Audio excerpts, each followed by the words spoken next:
ইরানের কাছে আমেরিকা আবারও যুদ্ধে পরাস্ত হতে চলেছে। 40 দিনের রমজান মাসের যে যুদ্ধ, সেই যুদ্ধে ইরান যেভাবে আমেরিকাকে পরাস্ত করেছিল তার চাইতেও শোচনীয় অবস্থা হলো এবার ডোনাল্ড ট্রাম্পের। ইতিমধ্যেই 20 জন মার্কিন সেনা হতাহত হয়েছে। আর এই খবর গতকাল আমেরিকায় ছড়িয়ে পড়বার পর ভ্যাম্পায়ার ডোনাল্ড ট্রাম্পের উপর আমেরিকাতে সাঁড়াশি আক্রমণ শুরু হয়েছে। যুদ্ধবিরোধী মার্কিন নাগরিকরা এই মুহূর্তে পিট হেগসেট এবং ডোনাল্ড ট্রাম্পকে একসাথে আক্রমণ চালাচ্ছে। ইরান যুদ্ধের কৈফিয়ত দাবি করছে তারা এখন ট্রাম্পের কাছে। যদিও ইতিমধ্যে ইরানেও 50 জন মানুষ নিহত হয়েছে, তবে আমেরিকার বিরুদ্ধে লড়াইয়ে ইরানের মানুষের মৃত্যু ততটা অস্বাভাবিক নয় যতটা অস্বাভাবিক মার্কিন সেনাদের মৃত্যু। কারণ ইরানের 9 কোটি মানুষ যখন গোটা দেশে ছড়িয়ে রয়েছে, তাদের উপর অতর্কিত আক্রমণ করলে সাধারণ মানুষ যে খুন হবেন এটা বলার অপেক্ষা রাখে না। কিন্তু মার্কিন সেনারা চোরের মতো, ইঁদুরের মতো মধ্যপ্রাচ্যের বিভিন্ন দেশে মার্কিন সেনা ঘাঁটির মাটির তলার বাংকারে লুকিয়ে থাকে। সেই সেনাদেরকে খুঁজে খুঁজে খুন করা এটা অত্যন্ত দুরূহ কাজ। আর সেই কাজই ইরান ইতিমধ্যে এই 11 দিনের যুদ্ধে করে দেখিয়েছে। আর ইরানের এই অস্বাভাবিক সাফল্যের পর আমেরিকা জুড়ে একটি নতুন প্রশ্ন উঠতে শুরু করেছে।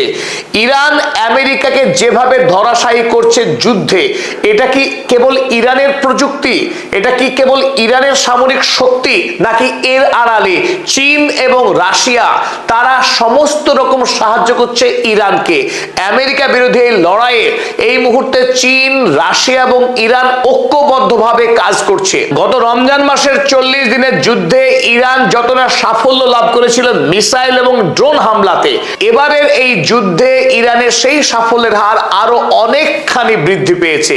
অর্থাৎ আমেরিকার যে তাবড়তোড় আকাশ প্রতিরক্ষা ব্যবস্থা, প্যাট্রিয়ট হোক কিংবা থার্ড, সেই প্যাট্রিয়ট এবং থার্ডের আকাশ প্রতিরক্ষা ব্যবস্থাকে ফাঁকি দিয়ে ইরান একাধিক লক্ষ্য বস্তুতে সাফল্যের সঙ্গে হিট করে দেখিয়েছে যে আমেরিকার প্রযুক্তিকে বোকা বানাতে ইরান দক্ষ। চলুন আজকের এই আলোচনায় আমরা দেখে নিই গত 24 ঘন্টার মধ্যে মার্কিন সেনাবাহিনীর যে হতাহতের খবর প্রকাশ হয়েছে, সেই সৈন্যবাহিনীর বর্তমান অবস্থা কি, এবং আমেরিকাতে এই মুহূর্তে Wall Street journal, new York Times কিংবা ওয়াশিংটন পোস্ট প্রতিটি খবরের কাগজে এখন 6 লাখ চীন এবং রাশিয়ার ইরানকে যুদ্ধে সহযোগিতা করা। ঠিক তারা কতখানি সাহায্য করছে, কিভাবে সাহায্য করছে সেটা আমরা বোঝার চেষ্টা করব এবং পাশাপাশি যুদ্ধের আপডেটটা আমরা দেখে নেব ভিডিওর শেষে। শুরুতেই আমি স্বাগত জানাচ্ছি আপনাদের বন্ধু প্রফেসর আব্দুল হালিম। চলুন শুরু করা যাক। শুরুতেই যে বিষয়টি আপনাদেরকে দেখাবো, গতকাল ইরান প্রত্যাঘাতের হামলা চালিয়েছিল জর্ডনের মুওয়াফাক সালতি এয়ারবেসে। আর এই এয়ারবেসেই গতকাল একাধিক মার্কিন সেনা নিহত হয়েছেন এবং বেশ কয়েকজন মার্কিন সেনা মারাত্মকভাবে জখম হয়েছে, যাদেরকে ইতিমধ্যেই আমেরিকা উড়িয়ে নিয়ে গেছে জার্মানিতে উন্নত চিকিৎসার জন্য। চলুন আমরা সেই ভিডিও আগে দেখে নিই। আপনারা এই মুহূর্তে দেখছেন যে ছবি, এটি জর্ডনের মার্কিন সামরিক সেনা ছাউনি। এই সেনা ছাউনিতে ইরান একেবারে নিখুঁত হামলা চালিয়েছে। আপনারা দেখছেন যে বিস্ফোরণ হলো। এই বিস্ফোরণের জায়গাতেই বেশ কিছু মার্কিন সেনা ছিলেন। আরো একটি ক্যামেরায় ধরা পড়বে, এখানে দেখুন এই মিসাইল উড়ে আসছে। এই যে বিস্ফোরণ হলো, এখানেই বেশ কয়েকজন মার্কিন সেনা মুহূর্তের মধ্যে ছিন্ন ভিন্ন হয়ে গেছে। আর এই দৃশ্য দেখার পর আমেরিকার যুদ্ধবাজ রাজনীতিবিদদের ঘুম উড়ে গেছে যে এ কোন Iran?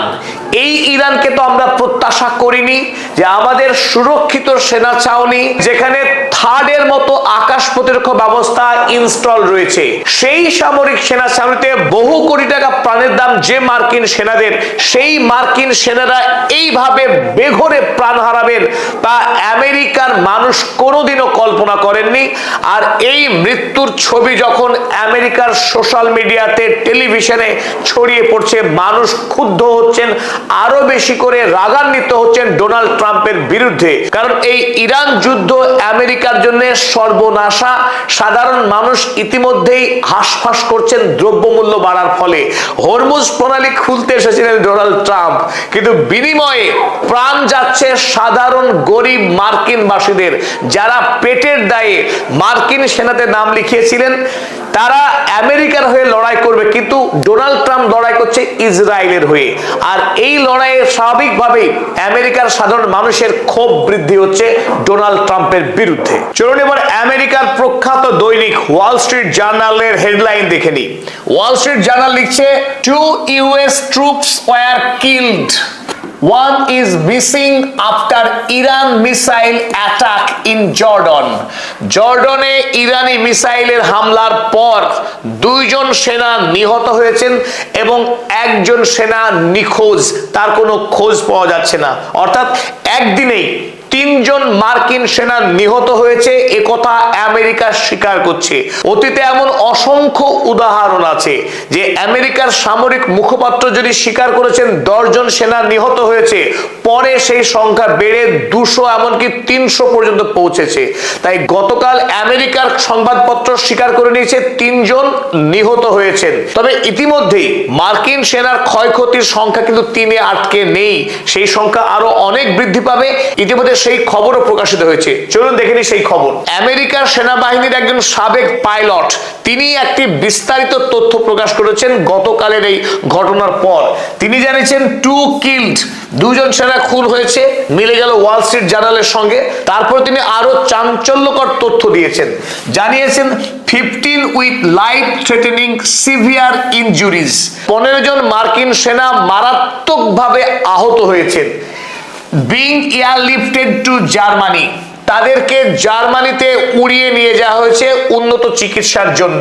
3 to 5 on board that medevac who will probably not make it to Germany alive. এই 15 জনের মধ্যে 3 থেকে 5 জনের অবস্থা এতটাই গুরুতর যে তারা জার্মানিতে পৌঁছতে পারবেন কিনা তার আগেই তাদের প্রাণ চলে যেতে পারে, তার সম্ভাবনা রয়েছে। Dozens of minor injuries and troops who took shrapnel and debris, আরো বেশ কয়েকজন মার্কিন সেনা এই বিস্ফোরণের ফলে বিল্ডিং এর ভগ্নাংশ ছুটে গিয়ে আহত হয়েছেন এবং তারা জখম হয়েছেন। ইরান যুদ্ধের নতুন অগ্রগতিতে যেখানে মার্কিন সেনারা নিরাপদ জায়গায় লুকিয়ে থাকেন, তারপরেও যে কয়েকজন মার্কিন সেনা প্রয়োজনে বাইরে আসেন তাদেরকে তাক করে আক্রমণ ইরান যে করতে পেরেছে, তারপরেই প্রশ্ন উঠেছে রাশিয়া এবং চীনের যোগ নিয়ে এই যুদ্ধে। আর ইতিমধ্যেই আমেরিকার ওয়াল স্ট্রিট জার্নাল চীন এবং রাশিয়ার এই যুদ্ধে যে হাত রয়েছে সেই ব্যাপারে একটা বিস্তারিত আর্টিকেল প্রকাশ করেছে। আর সেই আর্টিকেলের সামারি লিখেছেন মারিও নাউফল, যেটি এক্স হ্যান্ডেলের সবচাইতে বৃহৎ নিউজ প্রদানকারী হ্যান্ডেল। চলুন আমরা পড়ে নিই এবার। Iran has seemingly cracked the code of beating US missile defences. প্রথম লাইনে খুব স্পষ্ট করে বলা হয়েছে যে এটা আপাতত মনে হচ্ছে আমেরিকার আকাশ প্রতিরক্ষা ব্যবস্থার যে গোপন কোড সেটাকে ভেঙে ফেলেছে ইরান, তাই অনায়াসে বারবার আমেরিকার মিসাইলকে ফাঁকি দিয়ে ইরান আক্রমণ চালাতে পারছে। দ্বিতীয় লাইনে লিখছে US officials say their missiles are flying faster and pulling crazy manoeuvres. আমেরিকার সামরিক কর্মকর্তারা জানাচ্ছেন এবার ইরানের মিসাইলগুলি আগের তুলনায় আরো বেশি দ্রুতগামী হয়েছে এবং তারা ভাসমান অবস্থায় এমন সব পাক নিচ্ছে, মোড় নিচ্ছে যে আমেরিকার আকাশ প্রতিরক্ষা ব্যবস্থা কিছুতে তাদের আকাশে ধ্বংস করতে পারছে না। প্লাস আর এরই সাথে their aim is getting a lot better. আগের তুলনায় এবার লক্ষ্য বস্তুতে আক্রমণ করাটা আরো বেশি নিখুঁত, অর্থাৎ নিখুঁত নিশানা মেনটেন করে ইরানের মিসাইল এবং ড্রোনগুলো এবার আক্রমণ করছে। There is a big suspicion that China or Russia is helping them out with the targeting tech. আর এর ফলে বিরাট একটা সন্দেহ দানা বাঁধতে শুরু করেছে যে চায়না কিংবা রাশিয়া ইরানকে নিখুঁত নিশানা লাগানোর ক্ষেত্রে সাহায্য করছে। এটা ইরানের একার প্রযুক্তি নয়, চীনা এবং রাশিয়ার প্রযুক্তির ফলেই যুদ্ধে এবার ইরানেই কামাল করছে। আর এই একই সংবাদ আজ ভারতীয় সংবাদপত্র দ্য টাইমস অফ ইন্ডিয়াতেও প্রকাশ হয়েছে। Russia China secretly helped Iran kill US soldiers. তোলা হয়েছে প্রশ্ন যে রাশিয়া এবং চীনের প্রযুক্তি গোপনে ব্যবহার করে ইরান কি মার্কিন সেনাদের খুন করছে? এই প্রশ্নের উত্তরে আমরা একথাই বলতে পারি। একথা বলা বাহুল্য হবে যে ইরানের নিজস্ব কোনো প্রযুক্তির শক্তি নেই, তারা কেবল রাশিয়া এবং চীনের উপর নির্ভর করেই আমেরিকার বিরুদ্ধে লড়াই করছে। একথা একেবারেই গ্রহণযোগ্য নয়। ইরান তার নিজের বলেই এবং নিজের উপর আত্মবিশ্বাস রেখেই আমেরিকার সঙ্গে লড়াই করছে। কিন্তু যেহেতু আইআরসি জোট, আমরা যেটা বারবার দাবি করেছি, ইরান চীন রাশিয়া এই তিন রাষ্ট্রের মধ্যে মৈত্রী এবং বন্ধুত্ব যেহেতু অত্যন্ত গভীর, তাদের মধ্যে বোঝাপড়া যেহেতু শক্তিশালী, সুতরাং এই যুদ্ধে চীন এবং রাশিয়া তারা যে পরস্পর ইরানকে সহযোগিতা করবে এটাও খুব স্বাভাবিক একটা সমীকরণ। তাই ইতিমধ্যে একাধিক তথ্য প্রকাশ হয়েছে, আমরা নিজেরাও ভিডিও করেছি, আপনাদের সামনে তুলে ধরেছি যে চীন কিভাবে একাধিক প্রযুক্তি সহায়তা করছে ইরানকে তার নিশানা লাগানোর কাজে। এমনকি এই যুদ্ধে ইরান আমেরিকার কোনো প্রযুক্তি তো ব্যবহার করছে না, যেটুকু প্রযুক্তি ব্যবহার করছে নিজেদের বাইরের, সেটা হয় রাশিয়ার নতুবা চীনের। চলুন আমরা দেখে নিই সেই প্রযুক্তি, যে প্রযুক্তিগুলি ইরানকে আরো বেশি ধারালো করেছে, আরো বেশি নিখুঁত করেছে এবং আমেরিকার মধ্যে লড়াইয়ে তার জায়গাকে আরো শক্তিশালী করেছে।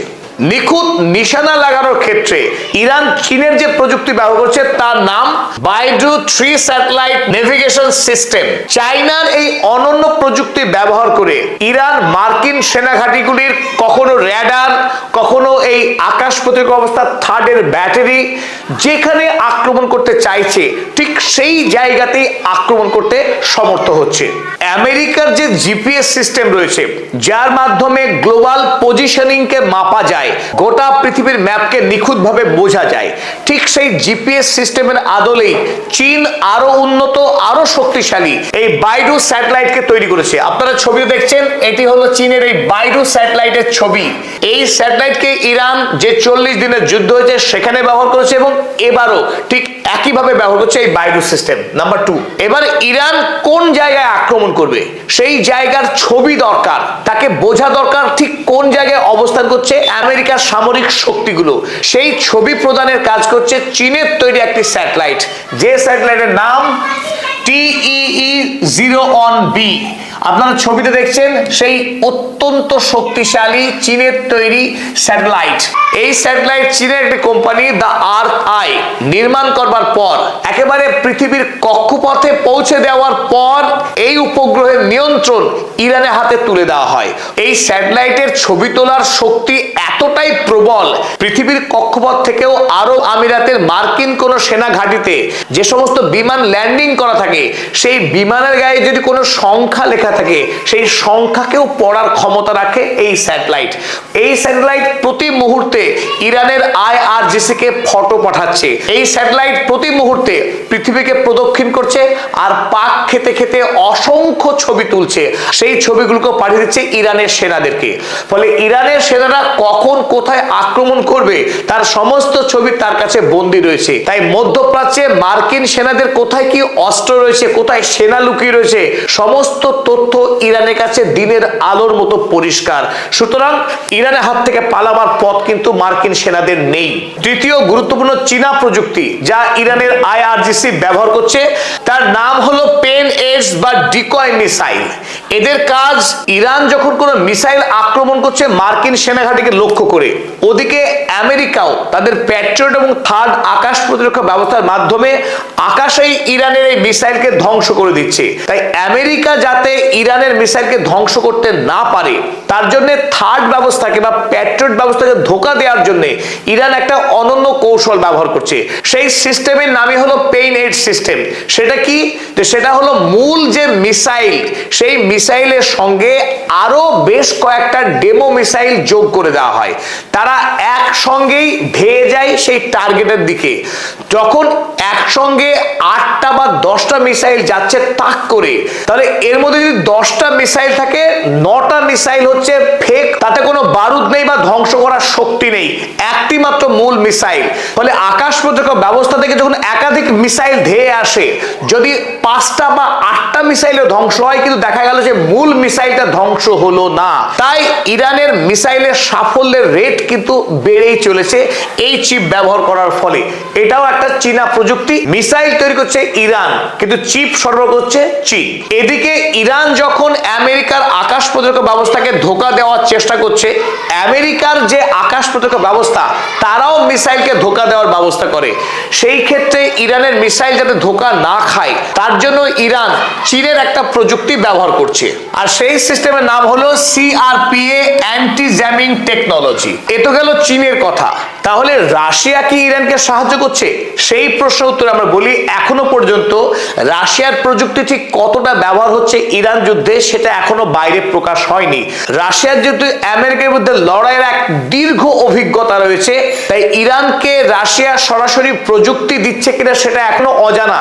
তবে যুদ্ধ কৌশল, যুদ্ধ পরিচালনা বিষয়ে রাশিয়া ইরানের পাশে রয়েছে এবং নানানভাবে সহযোগিতা করছে বলে খবরে প্রকাশ। আমেরিকার শুধু সেনাবাহিনী মরেনি, জর্ডনে ইরানি হামলায় জর্ডনের প্রিন্স হাসান এয়ারবেসে আমেরিকার একাধিক ব্ল্যাক হক হেলিকপ্টার ধ্বংস হয়েছে। আর এগুলি নামে হেলিকপ্টার হলেও তারা শক্তিতে এবং আয়তনে প্রায় এক একটা যুদ্ধ বিমানের মতোই, এবং দামেও ঠিক যুদ্ধ বিমানের মতোই। এক একটা ব্ল্যাক হক হেলিকপ্টারের দাম প্রায় 21 মিলিয়ন USD। প্রিন্স হাসান এয়ারবেসে যখন আক্রমণ হয় এবং হেলিকপ্টার ধ্বংস হয়, তার একটা ছবি পাওয়া গেছে। আপনারা দেখছেন এখানে এই হেলিকপ্টার ধ্বংস হওয়ার সময় তোলা একটা ছবি, যেটা ইতিমধ্যে নিউ ইয়র্ক টাইমস কনফার্ম করেছে যে হ্যাঁ, ইরান প্রিন্স হাসান এয়ারবেসে আমেরিকার বেশ কিছু হেলিকপ্টারকে ধ্বংস করে দিয়েছে। যখন ইরান এইভাবে আক্রমণ শুরু করেছে, আমেরিকার মধ্যে ভয় ধরতে শুরু করেছে। ইরাকের কুর্দিস্তানে আমেরিকার একটি বিদ্যুৎ উৎপাদন কেন্দ্র, যার নাম HKN এনার্জি, আপনার ছবিতে দেখছেন, এটি হলো সেই HKN এনার্জি। এখান থেকে বিদ্যুৎ উৎপাদন করে বিপুল পরিমাণে মুনাফা লাভ করে আমেরিকার এই কোম্পানি। এখন এখানে আক্রমণ হওয়ার আশঙ্কায় ইতিমধ্যেই এই পাওয়ার স্টেশনকে বন্ধ করে দিতে বাধ্য হয়েছে আমেরিকা, কারণ পরপর 2 দিন ইরাকের কুর্দিস্তানে আক্রমণ চালিয়েছে ইরান। আর সেই আক্রমণে আমেরিকার বন্ধু, ইসরায়েলের বন্ধু যে কুর্দিশ ফাইটার, তারা প্রায় 17 জন ফাইটার ইতিমধ্যেই নিহত হয়েছেন। চলুন এবার ফিরে আসা যাক আপডেটে। গতকাল আমেরিকা এবং ইরান একে অপরকে কোথায় কোথায় আক্রমণ করলো এবং ক্ষয়ক্ষতির পরিমাণই বা কতটা, তো তার শুরু করবার আগে আপনাদের জানি নাকি গতকাল ইরান আমেরিকার উদ্দেশ্যে হুমকি দিয়েছিল। ইরানের একজন পদস্থ সামরিক অফিসার, তিনি ফার্স্ট নিউজের সাক্ষাৎকার দিয়েছিলেন, এবং সেই সাক্ষাৎকারে আমেরিকাকে চরম হুঁশিয়ারি দেওয়া হয়েছিল এবং বলা হয়েছিল, যদি আমেরিকা আজ রাতে ইরানের নাগরিক পরিকাঠামোতে আক্রমণ করে, সিভিলিয়ান ইনফ্রাস্ট্রাকচার যেমন ব্রিজ, জল শোধনাগার, বিদ্যুৎ পরিকাঠামো, রেল লাইন বা রেল স্টেশন, হাসপাতাল, এই সমস্ত জায়গায় যদি আমেরিকা আবারও আক্রমণ করে আজ রাতে, তাহলে সরাসরি আরব আমিরাতের 2টি গুরুত্বপূর্ণ এয়ারপোর্ট, অর্থাৎ দুবাই ইন্টারন্যাশনাল এয়ারপোর্ট এবং আবুধাবি ইন্টারন্যাশনাল এয়ারপোর্ট, এবং পাশাপাশি 2টি বন্দর, দুবাইয়ের জাবেল আলী পোর্ট এবং ফুজাইরা পোর্ট, এই 2টি সমুদ্র বন্দর এবং বিমানবন্দরকে একসঙ্গে আক্রমণ করে ধ্বংস করে দেওয়া হবে। আর ইরানের দেওয়া এই হুমকির পর গতরাতে আমেরিকা আক্রমণ চালিয়েছে ইরানে কেবলমাত্র সামরিক ঘাঁটিগুলিতে, সিভিলিয়ান ইনফ্রাস্ট্রাকচারকে এড়িয়ে গিয়েছে। চলুন আমরা দেখে নিই কোথায় কোথায় আক্রমণ করেছে আমেরিকা। এবারও সেই আক্রমণ হয়েছে হরমুজ প্রণালীকে ঘিরেই। সব থেকে বেশি আক্রমণ হয়েছে কেশম আইল্যান্ড এবং শিরিক। এই 2টি খুবই গুরুত্বপূর্ণ একটা জায়গা। এই 2টি জায়গা যদি আমেরিকা দখল করতে পারে, হরমুজ প্রণালী নিয়ন্ত্রণে চলে আসবে আমেরিকার। আপনারা দেখুন, বন্দর আব্বাসেও আক্রমণ হয়েছে কিছুক্ষণ আগে। আজকে দিনের বেলায় আক্রমণ করা হলো বন্দর আব্বাসে। আক্রমণ হয়েছে ডিফেন্স সিস্টেমে, যাতে করে ইরান মার্কিন হামলাগুলোকে প্রতিহত করতে না পারে। আক্রমণ করা হয়েছে র্যাডার ব্যবস্থাকে, ইরান যাতে এই হরমুজ প্রণালী দিয়ে যাওয়া জাহাজগুলোকে ট্র্যাক করতে না পারে। এবং এদিকে কুয়েতের সংলগ্ন একটা জায়গা সেটগাউনেও আক্রমণ আক্রমণ চালিয়েছে আমেরিকা। তবে গত রাতে আমেরিকা যদিও নাগরিক পরিকল্পিত আক্রমণ করেনি, তার মানে কিন্তু এই নয় যে আজ করবে না বা কাল করবে না। আমেরিকা যে কোনো সময় আক্রমণ চালাতে পারে, আমেরিকাকে কোনোভাবে বিশ্বাস করা যাবে না। আর এই যুদ্ধ যে ভয়ঙ্কর বিপজ্জনক যুদ্ধ হতে চলেছে তার ইঙ্গিত কিন্তু কিছুক্ষণ আগে আমরা পেয়েছি। আমেরিকা আজ রাতে আরো বড় সড়ো আক্রমণ চালাতে পারে ইরানে, তার সমস্ত রকম সিমটম ইতিমধ্যেই দেখা দিচ্ছে মধ্যপ্রাচ্যে। গত রাতে যেহেতু আমেরিকার আক্রমণ অন্য রাতের তুলনায় কম ছিল, তাই ইরানের প্রত্যাঘাত তুলনামূলকভাবে কম শক্তিশালী ছিল আজ। তবুও আক্রমণ হয়েছে, আমেরিকার একটি MQ-9 ড্রোনকে ধ্বংস করেছে ইরান। আর এরই সাথে ইতিমধ্যে প্রায় 30টি MQ-9 ড্রোনকে ধ্বংস করলো ইরান। আজ কুয়েতের ক্যাম্প উদাইরিতে আক্রমণ করেছিল ইরান, আর এই আক্রমণের ফলে এতটাই ধ্বংস হয়েছে যে নতুন করে ক্যাম্প উদাইরি থেকে ইরানের উপরে আর আক্রমণ করা সম্ভব না যতক্ষণ না এই ক্যাম্পকে পুনর্বার মেরামত করা হচ্ছে। আক্রমণ হয়েছে যথারীতি আবারও সেই আলী আল সালেম এয়ারবেসে এবং জর্ডনে। গতকাল যেখানে মার্কিন সেনারা খুন হয়েছেন, আহত হয়েছেন, সেই মুওয়াফাক সালতি এয়ারবেসেও আজ আক্রমণ চালিয়েছে ইরান কয়েক দফা। তবে আজ রাতে যে কথা আপনাদের জানাচ্ছিলাম, একটা ভয়ঙ্কর যুদ্ধের সম্ভাবনা তৈরি হয়েছে। ডোনাল্ড ট্রাম্প এই মুহূর্তে আহত বাঘ। মার্কিন সেনা খুন হবে সেটা ডোনাল্ড ট্রাম্প মেনে নিতে পারছেন না। তিনি ইতিমধ্যে সাংবাদিক বৈঠক করে দুঃখ প্রকাশ করেছেন, শোক প্রকাশ করেছেন এই মার্কিন সেনাদের মৃত্যুতে। তাই বদলা যে ডোনাল্ড ট্রাম্প নিতে যাচ্ছেন আজ রাতে, তার ইঙ্গিত মিলেছে। মধ্যপ্রাচ্যের একাধিক দেশের বিমান চলাচলে নিয়ন্ত্রণ করা হয়েছে এবং তাদেরকে আমেরিকার পক্ষে জানানো হয়েছে যে আজ রাতে ইরান মারাত্মক বদলা নিতে পারে। সুতরাং সামরিক পরিকাঠামো এবং সেনাবাহিনীদের নিরাপদ জায়গায় সরিয়ে দেওয়ার কাজ চলছে মধ্যপ্রাচ্যে। এই মুহূর্তে একটি ভয়াবহ উদ্বেগজনক পরিবেশ তৈরি হয়েছে গোটা মধ্যপ্রাচ্যে। এই কথাই কিন্তু আমরা গত কয়েকদিন ধরে বলে আসছি যে ইরান যুদ্ধের পরিস্থিতি আরো বিপজ্জনক দিকেই মোড় নিচ্ছে। আর সেই বিপজ্জনক দিকে যাওয়ার পথে খুব বেশি সময় বাকি নেই বলে আজ আমাদের মনে হচ্ছে। আর এইটুকু আপডেটের সঙ্গে আমরা এই খবর শেষ করছি। পরবর্তী আপডেট নিয়ে আবার আপনার সঙ্গে ফিরে আসবো। ততক্ষণ জন্য আপনার কাছ থেকে বিদায় নিলাম।